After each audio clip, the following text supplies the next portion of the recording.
यानी आप अंदाजा ये लगाएं कि जितनी पोल्ट्री शॉप्स हैं इनकी वेस्ट कहाँ जाती है, और उस गलाजत के माहौल में वो अंतड़ियां निकालते हैं और उसके बाद उसमें से पानी गुजारते हैं। वो ऐसे हैं जैसे स्ट्रॉ है, और एक खास लेंथ पे उनको काटते जाते हैं, उनको सीधा करते हैं और वो करके उनको बेच देते हैं जिन्होंने सॉसेजेस बनानी है। उसके अंदर कीमे की फिलिंग की जाएगी, वो फिर कीमा की फिलिंग करके वो मज़ेदार से हॉट डॉग, वो सॉसेजेस बनेंगी। ज्यादा बदबू वाली जगह है तो उसका एक टोटका है, तो विक्स होती है जी। विक्स लेके आपने नाक के अंदर डाल लेनी है, अच्छी तरह मल लेनी है, उसकी वजह से उस बू की शिद्दत कुछ कम हो जाएगी। अस्सलाम वालेकुम, दिस इज़ मी अरिश्मा वो here and welcome to star talks with Arishma Maryam.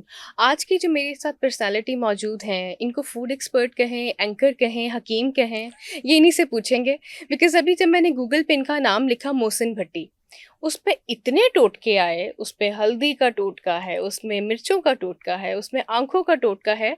अब मैं कन्फ्यूज़ हो गई कि अब मैं इंट्रो में फूड एक्सपर्ट लिखूँ, एंकर लिखूँ, टोटको वाले लिखूं। अस्सलाम वालेकुम। वालेकुम सलाम अरिश्मा, कैसे हैं आप? बिल्कुल ठीक ठाक। Thank you so much for coming. और मुझे आप बताएं कि मैं आपको फूड एक्सपर्ट कहूँ, टोटके वाले कहूँ, हकीम, या एंकर कहूँ? आपको क्या सुनना पसंद है?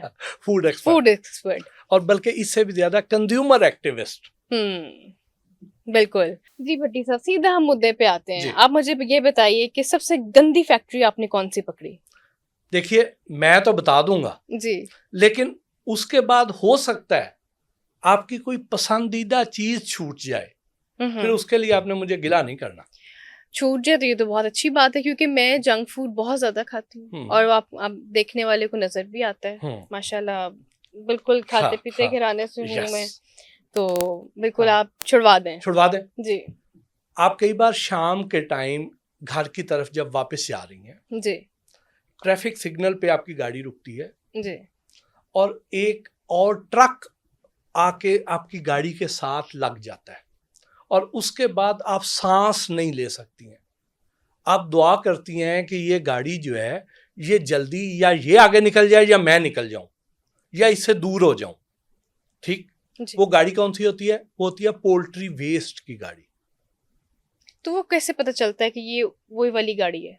उसके ऊपर लिखा होगा। अच्छा, लिखा होता है। हाँ, पोल्ट्री प्रोटीन फॉर्म या फलाना प्रोटीन फॉर्म वगैरह लिखा होता है, लेकिन उसके ऊपर पढ़ने की नौबत नहीं आती, बू आ रही होती है। यानी आप अंदाजा ये लगाएं कि जितनी पोल्ट्री शॉप्स हैं इनकी वेस्ट कहाँ जाती है।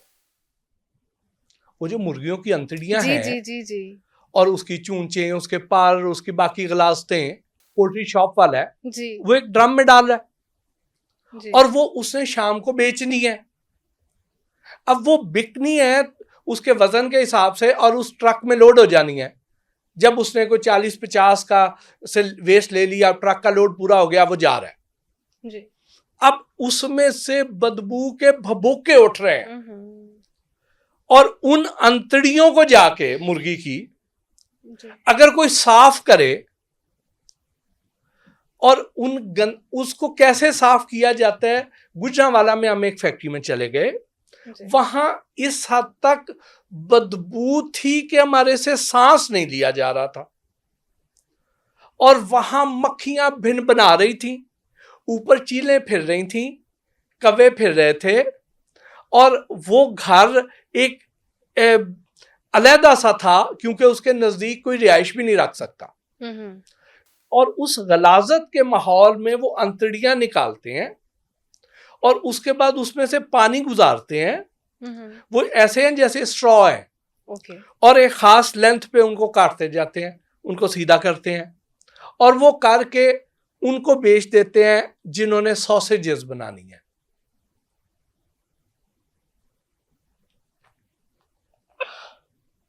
ठीक, उसके अंदर कीमे की फिलिंग की जाएगी और वो फिर कीमा की फिलिंग करके वो मजेदार से हॉट डॉग, वो सॉसेजेस बनेंगी। तो अब आप मुझे ये बताएं, ये तो आपने वाकई छुड़वा दिया। और अरिश्मा, ये पोजीशन थी कि जिस दिन मैंने वो किया है ना, मुझे कई दिन अपने आप से बदबू आती रही, एक स्टेज ऐसी थी कि ड्यूरिंग रिकॉर्डिंग मैं छोड़ के चला गया था, मैं और मेरी टीम हम वॉमिट कर रहे थे वहां पे, और मुझे मेरा प्रोड्यूसर जो है वो लेके आया, उसने कहा हिम्मत करो आओ। फिर हमने एक दोस्त से पूछा, एक पुलिस में मेरे दोस्त थे, उन्होंने बताया कि अगर ज्यादा बदबू वाली जगह है तो उसका एक टोटका है। कहते हैं हम ना कई जगहों पे जहाँ पे लाशें होती हैं, मर जाते हैं, लाशें जी पड़ी जी होती जी हैं, जी तो उसमें पुरानी हो गई, अब उसमें से ऐसा ताफुन उठ रहा है तो वहां पे सांस नहीं लिया जा सकता। जी तो वो कहता है आपने क्या करना है कि विक्स होती है, जी विक्स लेके आपने नाक के अंदर डाल लेनी है, अच्छी तरह मल लेनी है, उसकी वजह से उस बू की शिद्दत कुछ कम हो जाएगी। तो आप ये काम करें। फिर हमने विक्स मंगवाई, वो नाक नथनों में लगाई, और फिर हम करने के काबिल हुए, लेकिन उसके बावजूद कई दिन तक मुझे अपने आप से बदबू आती रही। और मैं जब वो ड्रेस देखता था जो मैंने उस दिन पहना हुआ था, मुझे उस ड्रेस से भी बू आती थी, हालांकि कई बार धुल चुका था।